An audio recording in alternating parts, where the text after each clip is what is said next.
When you try to control the uncontrollable, you become very acutely aware of your powerlessness. If you still persist, you realize that what you are trying to control is not a person or a situation, it is God Himself. But you won't give up so soon. Old habits die hard, they say. The ego wants to continue. In giving up, it cannot exist. The peace within you wants to give up, but the ego wants to continue. You may have to watch that game for years before finally being liberated from it. Holding on to the ego is like hanging by a pole or a rope. How long can you hold on? The fate of every ego is the same. It is sublimation. You can only postpone it. You cannot avoid it.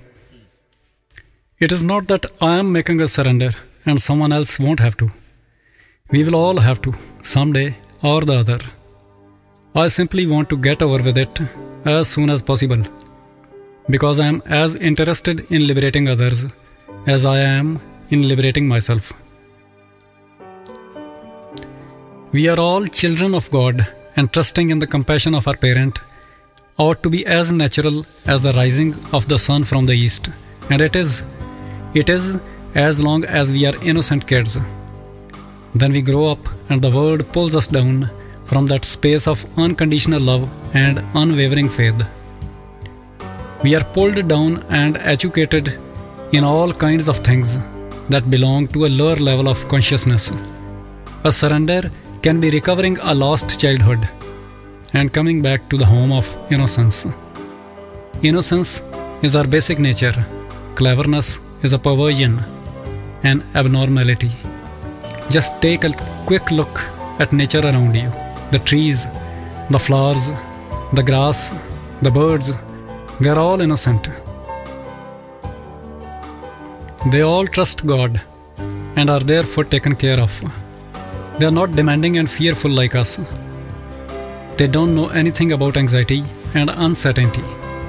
These emotions are products of man's infidelity. We believe in God only as much as we believe in ghosts.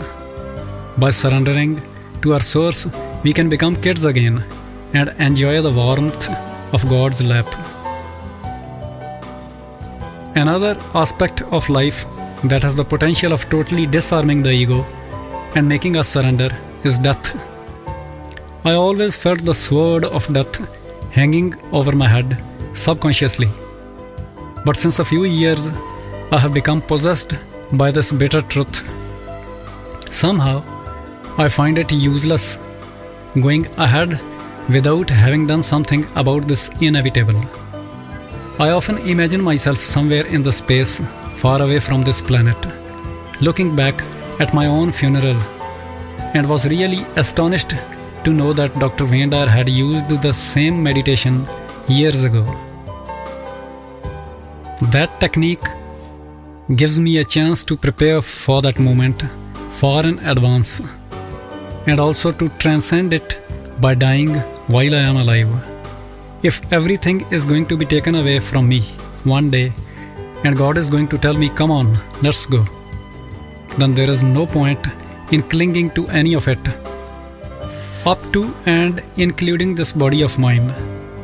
I ought to separate myself from all of it as soon as possible, so that when God says, let's go, I can smile and reply, I'm ready. When I think about my death and the returning of my soul to its source, I'm very close to a surrender. I'm left with no other alternative than to leave everything in the hands of God. There is a feeling of helplessness, and there is a feeling of release. I feel vulnerable and also feel freed of responsibility at the same time. The inclusion of death in the planning of your life can change the whole quality of your deeds, your karma.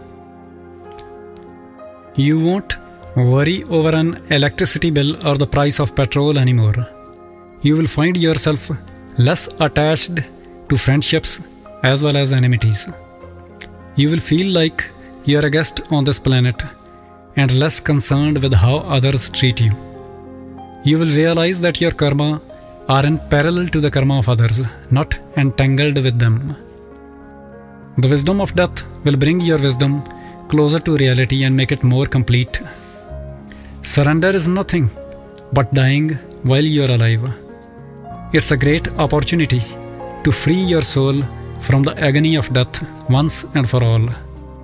Acharya Rajneesh says, once you have died consciously, you will never have to die again. You will never feel that your soul is being ripped out of your body and you are being split into two. You shall never have to live that hell again. In fact, it's the last pain of a spiritual journey. And your whole journey was to prepare you for this final test of the soul. If your soul passes this test, it has graduated and can walk around the university with pride. An ordinary man is walking towards death with every passing day, whereas an enlightened one has already died and carries it with his luggage. Once you have witnessed the whole process of death with total consciousness, it does not scare you anymore. Now the only pain that remains is that you will still have to watch your near and dear ones going through that suffering, and your bliss will be a localized one. Otherwise, you have done it. If you happen to be the devotee of a living enlightened master, whatever I have said so far for God shall hold true for your master. The way you need to surrender to God is exactly the way you need to surrender to your master. I really have great respect for the love and compassion that Shri Ram Das has for his master. All of us ought to be that faithful to those who have pulled us out of our hells. Only they know how much pains they took to help us out and how much they went out of the way to do so. You will realize this when you do for someone what was done for you. It is just like parenting. We often realize how much effort must have gone into our upbringing only when we have kids of our own. The master is like a parent and the devotees are like his kids, and there is nothing more meaningful on earth than the relationship between these two. This is in fact the essence of religion, and believe me, it's a world totally different from the world we all live in. The difference between the two is like the difference between a real rose and a rose made up of plastic. Surrendering to your master would imply simply doing as he tells you to and not bringing your mind and its reasoning into it. The mind of a devotee is not capable of comprehending the compassion of a master. Devotion is the path of the heart, and the heart never goes by reasoning. It goes by intuition. If you can trust your heart and discard your mind, you can be a great devotee. Dr. Wayne often quotes a line by the Persian poet Rumi that says, "Sell your cleverness and purchase bewilderment." There is wisdom of the highest order in those words. Every master would wish to say that to his devotees. We often get caught up in our intelligence and are unable to sit near a master with a heart that can resonate to his compassion. A surrender means silencing the mind and encouraging the heart. It also means jumping into the unknown at the call of your master and leaving your fate in his hands. It can save you a lot of unnecessary meandering.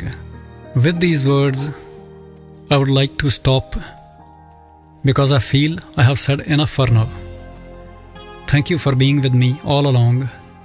If I can help you in any way, please let me know.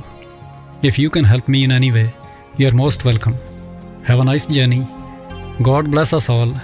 Charanjit Singh.